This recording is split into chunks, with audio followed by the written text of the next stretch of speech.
guys, Xaryu here, and today I'm going to be looking at some Shadowpriest gameplay in patch 8.1. Going to quickly be showing you my talents and going into how gameplay kind of should be played as Shadowpriest in 8.1. So here we are, jumping into the game. I'm playing Shadowpriest, Affliction Warlock, Restoration Druid. Now, by no means do I think this is a crazy good comp, but I was just playing with Maldiva and Supatis because it was fun. We actually did okay. We were around 2.7, 2.8k MMR and CR, and the comp felt okay, but I think something like Shadowpriest DK is doing really well right now. Shadowpriest Ellie, Shadowpriest Moonkin.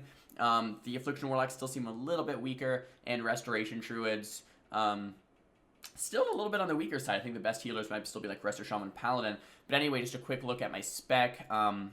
This isn't like a full-length Shadowpriest guide or anything, and I'm sure a lot of this will change, but I still am playing the Auspicious Spirits and Spiteful Operation build. And just for the record, I probably think this is a misplay, probably wrong. I think the triple Death Throes build, where you're just going Shadow or Death, allows you for a little bit more kill potential, a little bit less overall DPS. But that extra kill potential is very, very, very nice. The main reason I'm playing this spec, actually, one, I'm not playing with a Moonkin. So with a Moonkin, I think this build is just better anyway because of the crit. But I'm playing this because my Death Throes traits are actually 340. I think I have a 340 chest and a 340 shoulder for the Death Throes traits. Whereas my Spiteful Operation gear just randomly that I have is 385. So my gear just kind of lines up for this better, and I feel like I do a lot more DPS on my Shadowpriest with this build. But I'm telling you guys this because I don't want you to like blindly follow this build. If you do have higher Death Throes traits, I think that is actually still more beneficial currently, but you can kind of mess around with both. And guys, I've been playing Intangibility. This is insane. It makes Dispersion 30 seconds less on cooldown. It makes it heal you and disperse. Makes your disperse just feel like a really, really, really nice cooldown. And Shadowpriest has just been so much fun this patch. Been able to utilize Void Eruption, right, to do some more damage and some burst. Edge of Insanity, I think, is out of the metagame. You're not really playing much Edge of Insanity anymore, which is amazing, because then the class becomes really fun and versatile once again. Void Shift and Void Origins pretty much always lock in here. And then Driven to Madness is something I was playing with earlier on in the night, but as the night went on and I was playing more and more Shadowpriest, I've actually kind of fallen in love with the talent Greater Fade. Greater Fade's insanely good defensively, 45-second cooldown, I believe, and it makes it so spells and attacks kind of miss you for 4 seconds. You just can't really do anything, or else it'll break the effect. You can't do any offensive pressure, or else it'll break the effect. So good, so good. Greater Fade's crazy. If you use Intangibility and Greater Fade, you like can't die, but then at the same time, it's not like you can't die where you're just an infinitely tanky target like Edge of Insanity. You're still doing stuff with Void Eruptions and your utility, and then you have these defensives to rotate through. It's just a really fun and versatile class right now. So I've actually been loving my Shadowpriest. But anyway, I've been talking for a minute. Let's hop into this game. We're fighting an RMP. It's Frost Sub Disc RMP. Kind of fast forwarding here for the start.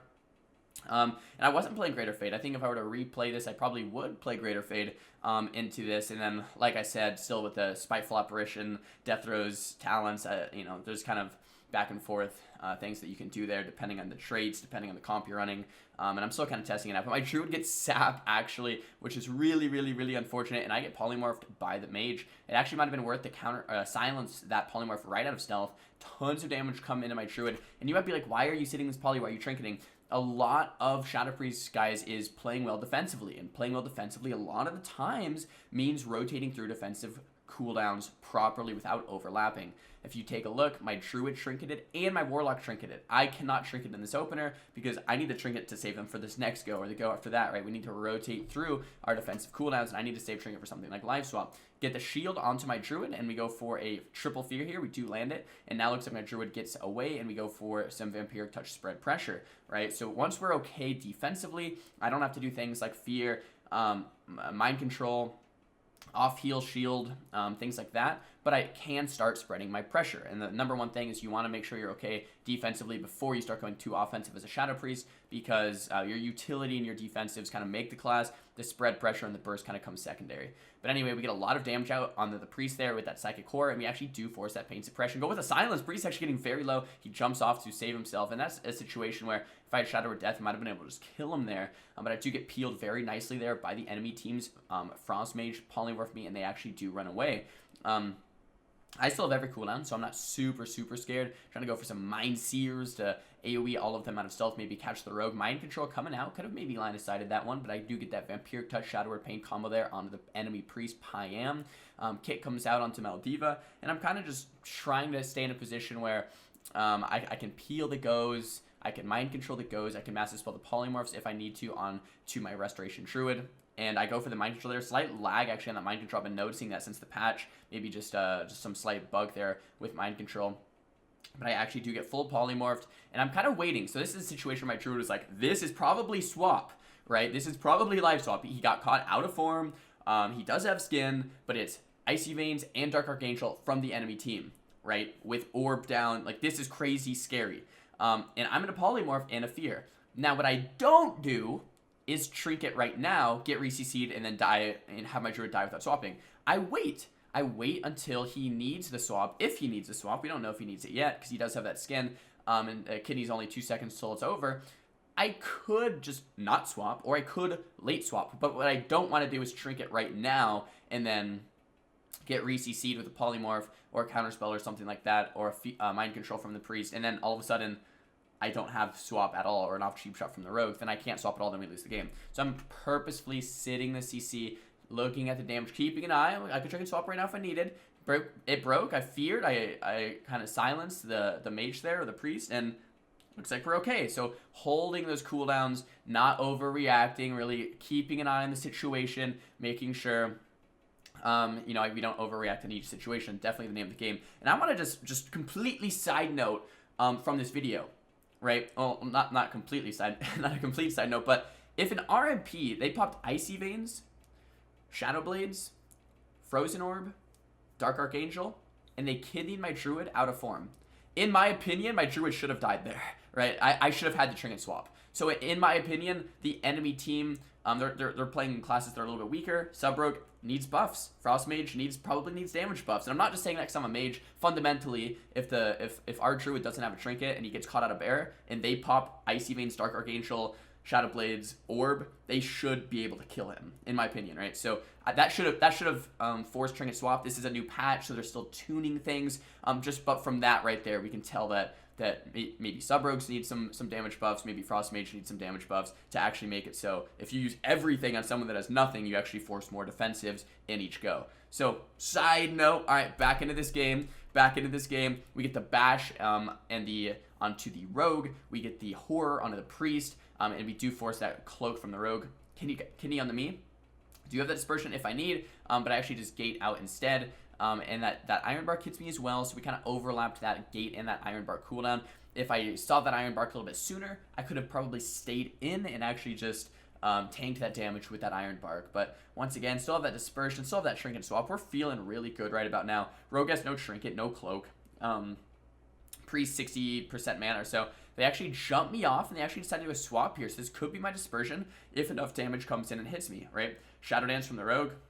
90% life, totally chilling. Once again, I do think that Sub-Rogues probably could use a damage buff here if we want to see them really doing well here in the metagame. Mind Control coming out on the me once again, but I'm already in Stun DR. I'm not scared at all. Have that Dispersion pretty much the entire game. Waddling back up, playing very aggressive now. Pushing in on the Priest. Once again, Priest has no pain suppression available. He does have Trinket, but he dispels the I think the Unstable Affliction. So the Mage has 4 Unstable Afflictions on him. Priest 90% with the Moonfire, with the Shadow Word Pain, and the Vampiric Touch. Now I have Mindbender, I have Unused Trinket, I have Psychic Horror, I have Silence, and I have Void Eruption, and an Instant Mind Blast proc. I have everything lined up to actually kill this Priest right here. Priest does have Trinket available, but Priest has no pain suppression. 64% life, 60% life. After that Dispel from the UAs onto the Mage, hits him hard, decide to just immediately Void Erupt, go with the Horror, go with the Mindbender. So when you burst as a Shadowpriest, this is what it looks like, guys. You pop Void Erupt, you pop your Unused Trinket, you pop the Mindbender, you go with the Psychic Horror. I have that Silence there for follow-up onto the Priest. If he does decide to Trinket, do it as late as possible, Silence comes out, he trinkets, and he goes down. So that's just Shadowpriest actually having some type of control in the matchup on when people die, right? The killing blow actually was from my Warlock. He did get a drain there at the end, but a lot of that happened because of that aggressive positioning, all of these aggressive Shadowpriest cooldowns, and then using them to push it into the enemy healer and actually get that kill. So, guys, I'm loving that Shadowpriest can do this. Like, this is really, really fun for me because it's a class with just a large amount of utility, a large amount of defensives to rotate through, and then like you can actually still burst and do stuff like that. Like, it's just a fun class right now. Guys, if you enjoyed this video, make sure to give the video a big thumbs up. If you did not enjoy the video, make sure to give the video a big thumbs down. Talk to me in the comments about what you guys think of Shadowpriest 8.1. What needs buffs, what needs nerfs potentially, changes, blah, blah, blah. What do you guys think of patch 8.1? Shadowpriest is definitely my favorite thing going into the new patch. Going to be playing a lot of it in the next coming weeks before the season ends. And then with Mage, it almost feels like I just don't have enough damage or pressure with a lot of the specs to actually make really, really cool stuff happen. But I'm still having to test a lot more stuff out and see what quite is viable, what compositions might be better and stuff like that. So still kind of working out the Mage gameplay a little bit. But don't forget to subscribe, follow me on Instagram, follow me on Twitter, and I'll see you guys in the next video. Peace.